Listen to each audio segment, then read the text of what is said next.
Sri Meenakshi Menon YouTube channel நண்பர்களுக்கும் நேர்களுக்கும் இனிய வணக்கம். இந்த நாள் இனிய நாளாக அமையட்டும். நம்மளுடைய சேனல் நிறைய ஆன்மீக பதிவுகள் பார்த்துட்டு இருக்கிறோம். அந்த அடிப்படையில் நீங்க நம்ம ஆடிப்போற நாயகி ஆண்டாளை பத்தி தெரிஞ்சுக்க போறோம். வாங்க வீடியோக்குள்ள போகலாம்.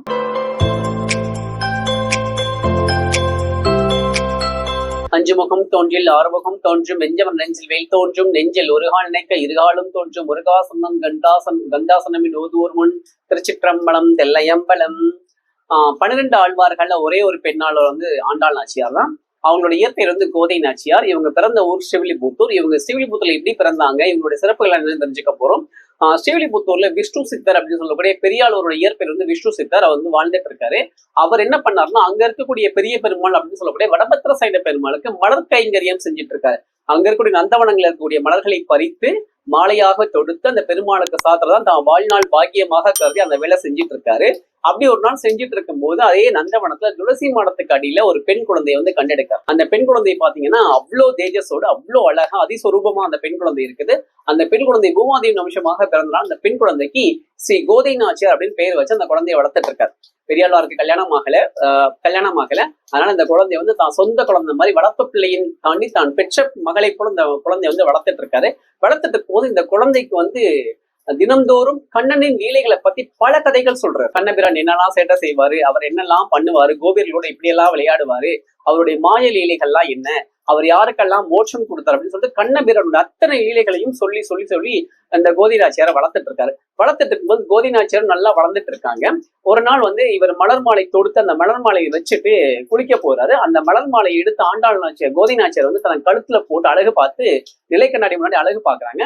பார்த்து அந்த மலர் மாலை எடுத்து திரும்ப கூடையிலே வச்சிடுறாங்க. விஷ்ணு சித்தருக்கு இது தெரியாம வந்துட்டு பெருமாளுக்கு போய் சாத்த போறாரு. அங்க இருக்கக்கூடிய அர்ச்சகரை பார்த்துட்டு இதுல வந்து முடி இருக்குது, மாலை வந்து தீட்டுப்பட்டுச்சு, எங்களுக்கு வேற மாலை தொடுத்து கொடுங்கன்னு சொல்லி கேட்டுறாங்க.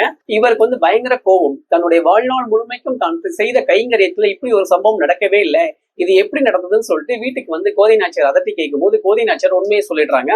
ஆமாப்பா, தினம்தோறும் நான் மாலையை வந்து அணிவிச்சு நான் அழகு பார்த்துதான் உங்ககிட்ட நான் பெருமாளுக்கு வந்து கொடுத்து விட்டேன். அன்னைக்கெல்லாம் வந்து உங்களுக்கு தெரியல, இன்னைக்கு நான் தெரிஞ்சிருச்சுப்பா, என்ன மன்னிச்சுக்கோங்கன்னு கேட்கும்போது ரொம்ப கோவப்பட்டு விஷ்ணு சித்தர் வந்து கோதை நாச்சியார் வந்து திட்டிடுறாரு. திட்டினதுக்கு அப்புறம் மறுபடியும் அவர் வந்து என்ன பண்ணா, பெருமாளுக்கு புதிதாக மாலை தொடுக்கிறார். தொடுத்து அந்த மாலையை கொண்டு போய் வடபத்திர சைன பெருமாளுக்கு சாத்த போகும்போது வடபத்திர சைனாருக்கு சாத்துறாங்க அர்ச்சகர்கள். அந்த மாலை அறுந்து கீழே விழுந்துருது. அறுந்து கீழே விழுந்த உடனே பெருமாள் அசரீதியா ஒரு குரல் கேட்குது.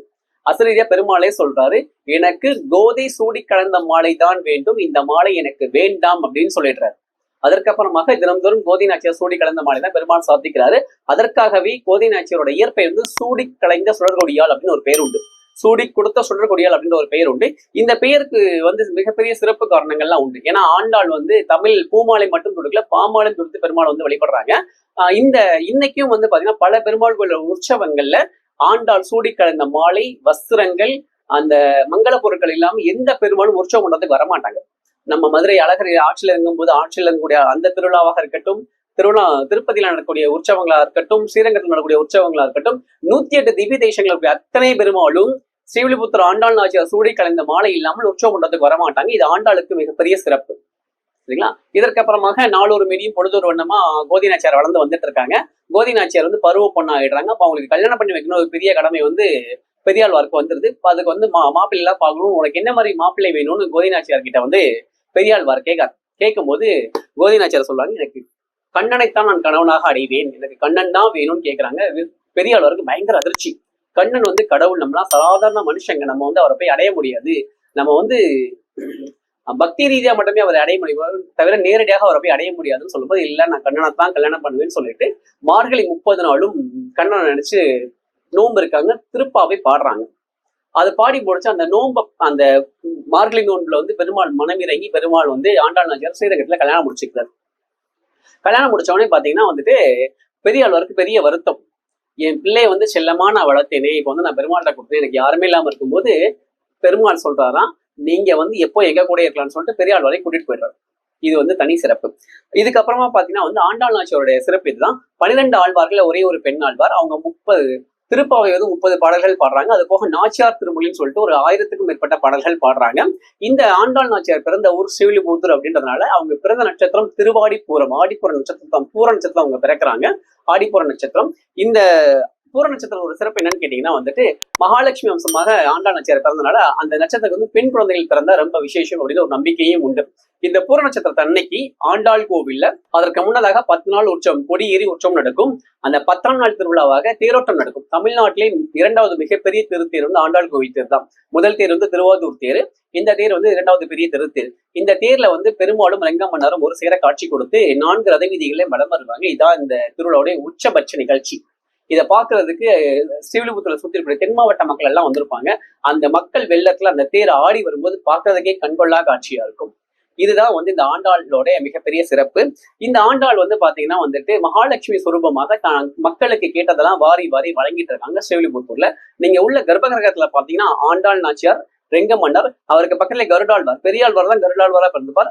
கருடாழ்வார் உள்ளே இருப்பார். நம்ம நிறைய பெருமாள் கோயில பார்த்துருவோம், கருடாழ்வார் வந்து பெருமாளுக்கு நேரம் இருப்பார். ஆனா ஆண்டாள் கோவில் தான் கருடாழ்வார் உள்ளே இருப்பார். மூலவராகவும் உள்ளே இருப்பார், உற்சவராகவும் உள்ளே இருப்பார். இது வந்து ஆண்டாளில் உள்ள தனி சிறப்பு. இந்த ஆண்டாள் நாச்சியார் பிறந்த இந்த ஆடிப்பூரத்துல ஆண்டாள் நாச்சியாரை நினைத்து வழிபட்டு நம்ம வீட்டு பெண் குழந்தைகளை ஆண்டாள் நாச்சியாராக பாவித்து வழிபாடு செய்து நம் வாழ்க்கையில் அனைத்து வளங்களும் கிடைக்க பெறுவோமாக.